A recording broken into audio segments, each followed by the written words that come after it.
At some point in your journey, after a major spiritual breakthrough or a personal breakdown, you might have experienced something profound. There was a moment when you felt everything shift. The illusion became clear, the noise faded away, and suddenly, silence. At first, it felt powerful, almost empowering, but over time, that feeling started to fade. Not in an obvious, dramatic way, but quietly, as if your soul just turned down the volume on life without realizing it. You stopped chasing, stopped caring, not out of recklessness, but in that calm, existential sigh way. It wasn't like you didn't care about anything anymore. It was more like you realized that the things you once cared about just didn't move you anymore. Then, the questions started to creep in. Why do I feel so numb now that I see the truth? It's a strange paradox that's hard to reconcile. We think awakening will fuel our passion, ignite something deep within us. But for so many people, especially those who are highly introspective, empaths, or chronic seekers, the opposite happens. Instead of feeling more alive, it often feels like you've been drained. You might think, this isn't what I signed up for. I thought awakening would light me up, not leave me like this. This feeling isn't unique to you. Carl Jung, a key figure in the development of psychology, spoke about this in his work. He didn't use all the trendy spiritual terms we throw around today, but he understood the deep psychological shifts that happen when we awaken to a new level of awareness. Jung suggested that enlightenment doesn't come by imagining figures of light, but by making the darkness conscious. That might sound beautiful in theory, but when you understand what it truly means, it changes everything. Awakening isn't the finish line, it's the beginning of a psychological death. The death of the person you thought you were. Everything that gave your life meaning, the roles you played, the careers you had, the relationships you depended on starts to crumble. And this is where it gets tricky. Jung believed that even though you shed these old layers, your ego doesn't just disappear. It's confused, it's lost, trying to figure out what to do next. And without a new sense of direction, that's when motivation can disappear. So it's not about being depressed or unmotivated. It's more like being in limbo. You've woken up from something, but you're not sure yet what you're waking up into. But here's where things get fascinating, and where many miss the mark. What you're feeling isn't failure. It's not a depression or existential crisis, even though it might feel like one. It's something ancient, something sacred. Jung warned us about this phase because our modern world is terrified of stillness, of the void. We try to skip it. But this phase, this sacred pause, is exactly what's necessary for true personal growth. A process Jung called individuation. Individuation, as Jung described it, is the process of becoming your authentic self, not the small self that seeks approval, but the deeper self, the one that connects you to everything and is far more than the sum of your parts. But here's the catch. No one ever tells you about this part of the journey, the part where things get uncomfortable, the part that looks like quiet confusion. We don't talk about the phase where the motivation you once had just fades, and you feel like you're not really sure why you're doing anything anymore. But if you're feeling that way right now, you're not crazy. You're just going through a profound psychological shift that most people never name. This shift isn't something to fear. It's an invitation to take a new step. Your old goals, your to-do lists, your hustle, your 5-year plans don't excite you anymore. And it's not because you failed. It's because the fuel that powered those goals no longer fits. Your motivation system has shifted. Jung would say that this process isn't about serving the ego. It's about integrating it, aligning it with something larger. The shift feels disorienting, but it's part of something much bigger than you can see right now. When you go through an awakening, your old goals and the systems you used to use to measure success no longer apply.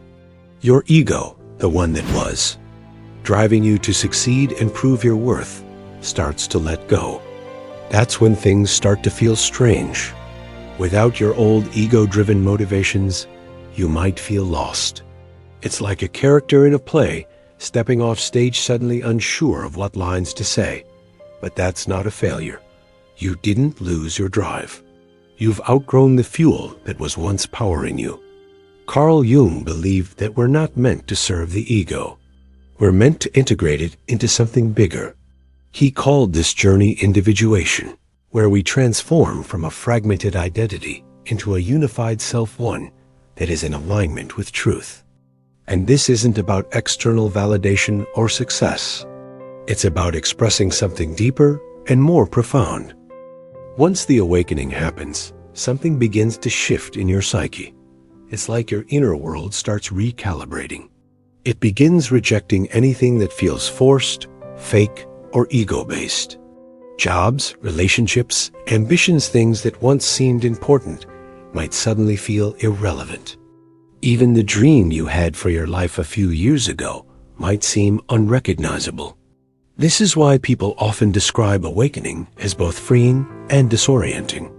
It's liberating to realize that you don't have to live by the same rules, but it can also leave you feeling directionless, unsure of what to do next. Here's the catch, though. If you stop here, you can get stuck.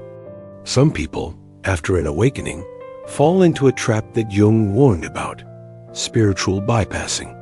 They convince themselves that nothing matters, that it's all an illusion.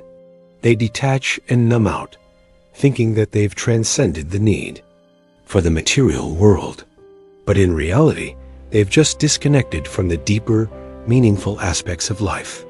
They confuse detachment with disengagement. What the self wants, though, is something different. It wants to live through you. It doesn't reject the world. It redefines your role in it. To get to that point, you've got to go through a phase that many people don't talk about. This isn't glamorous. It doesn't involve high-vibe Instagram quotes or meditating in barley fields. It doesn't even feel like what you've been told awakening should feel like. It looks like sitting in silence, unable to explain yourself while the world rushes by. Carl Jung described this phase as a sacred pause, a psychological limbo, and this space is necessary for true transformation. It's not about failing or being lazy, despite what the world might say. In our hyper-productive society, stillness is often mistaken for laziness. People judge themselves for not doing enough, and this judgment only blocks the deeper energy that your soul is trying to harness. Jung called this phenomenon enantiodromia, a term that refers to the process where things flip into their opposite. When you awaken, your inner pendulum swings from ego-driven striving to soul-level stillness. Suddenly, you go from saying, "I must do everything," to asking, "Why do anything?" This swing, as uncomfortable as it might feel, is sacred. It's how balance is restored. This stage is a lot like the myth of the hermit, or the caterpillar turning into soup inside the cocoon. The caterpillar doesn't go through this phase and come out a butterfly right away. It dissolves first. And that's the key. It dissolves. It's messy. It's goo. And goo doesn't hustle. Goo doesn't make plans or chase anything. It just is. This is when the ego panics. The ego wants action, identity, purpose. But the self is whispering, "Let go. I'm rebuilding something deeper." In our modern spiritual culture, we often skip over this part of the process. We want quick fixes and easy answers. We want to feel good all the time, and the idea of sitting in stillness or uncertainty doesn't feel productive enough. But what Jung understood is that facing the darkness, the uncomfortable, uncertain part of ourselves, is essential for becoming whole. It's not extra credit. It's the core work of being a human soul. This feeling of emptiness, of void, is actually your psyche doing important work. Your unconscious is finally getting the space it needs to rise to the surface. Your lost motivation isn't a sign of failure. It's the symptom of a deeper process at work. Your psyche is metabolizing old patterns, shedding old layers. You are being asked to witness, to feel, to reclaim what you've buried. That's the real work of this phase. And here's the unexpected twist. When you stop resisting the void, something shifts. Slowly, motivation starts to return, but it feels different this time. It's not anxiety-driven. It's not coming from the need to prove yourself. It's not performative. It's quiet, almost like remembering something you'd forgotten. It's not about chasing anything anymore. It's about allowing something new to emerge, something that's already been inside you, waiting. Jung referred to this process as the emergence of the self. It's not an idea or a concept. It's a living, breathing inner compass that begins to guide you. And it's far deeper than any ego-based motivation. The self doesn't care about impressing anyone, achieving goals, for the sake of status, or following someone else's roadmap. It cares about truth. Once you move through the fog, once you sit with the silence, something new begins to stir. It doesn't feel like a big bang, a grand revelation, or a burst of motivation. It's subtler than that. It's a quiet pull, an inner nudge. And this new motivation isn't going to take you back to your old life. It's going to take you toward building a new one that is aligned with who you are becoming, not who you used to be. This is where the self begins to speak, not in words, but in nudges, in gut feelings, in resonance. Jung called this the symbolic life, a way of living that is deeply connected to your soul and your authentic purpose. It's no longer about surviving or chasing external goals. It's about meaning. And more often than not, that meaning is found in the most ordinary moments. It's not flashy. It's simple. Living from the self doesn't mean that you'll always feel motivated in the traditional sense. You might still feel bouts of confusion, fatigue, and grief. Those are human experiences. But you won't feel that sense of inner betrayal anymore, the one that comes when you're dragging yourself through life, doing things you don't really care about, simply because you think you should. Instead, you might start to notice a shift. You'll find yourself drawn to create, even when no one's watching. You'll say no to things that don't resonate with you, even if they look good on paper. You'll start to follow your curiosity. Rather than a checklist, you'll choose peace over performance. This is the new fuel. It's not driven by adrenaline or hustle. It's alignment. It's the deep knowing that you're moving in the direction that feels true, not because you should, but because it feels right. Jung called this living symbolically. Not in a fantasy, not in the idealized version of yourself, but with soul. When you live this way, you begin to trust your inner imagery, your dreams, your synchronicities, and those gut feelings that guide you. It's a deep trust in your own unique journey, a belief that the universe is speaking to you, not through grand signs or miracles, but through the small, quiet nudges that invite you to show up as your authentic self. This doesn't mean giving up ambition. It means transforming it. Your ambition becomes devotion. Devotion to truth, to presence, to your growth. And the irony is that this kind of devotion actually gets things done more effectively and with far less effort than the ego ever could. It's sustainable, it's soul-powered, and most importantly, it's rooted in something much deeper than external success or approval. So, if you've been feeling like your spark is gone after awakening, it's not the end of your journey. It's a necessary process of burning away what no longer serves you, so that you can discover a new kind of fire, a deeper flame that doesn't flicker with the winds of external validation. Carl Jung didn't promise that the path would be easy, and if you're still walking it, you're already deep into the process. But don't mistake the stillness for stagnation. Don't mistake the void for failure. It's not about going back to your old life, or even trying to reignite the old kind of motivation. It's about discovering a new kind of motivation, one that comes from a place of wholeness, not from performance or the desire to prove something. This is the real spiritual upgrade. You've moved beyond the chase. Now, you're moving towards something far more meaningful, the expression of your truth and the quiet but powerful movement toward your authentic self. And here's the most profound part. Once you're living from this place, you won't be driven by fear of missing out or constantly trying to prove yourself. Instead, you'll begin to participate with life in a way that feels far more fulfilling. You'll start to notice synchronicities, those subtle signs that guide you in the right direction. You'll begin asking different questions. Instead of, "What should I do?" you'll ask, "What's quietly calling me?" Instead of asking, "What's the plan?" you'll begin to wonder, "Where is life nudging me?" Instead of, "How can I prove myself?" you'll ask, "What feels honest?" These simple shifts in your thinking are the beginning of living symbolically, and they make all the difference in the world. You stop chasing, you stop forcing, you start responding to life rather than trying to dominate it.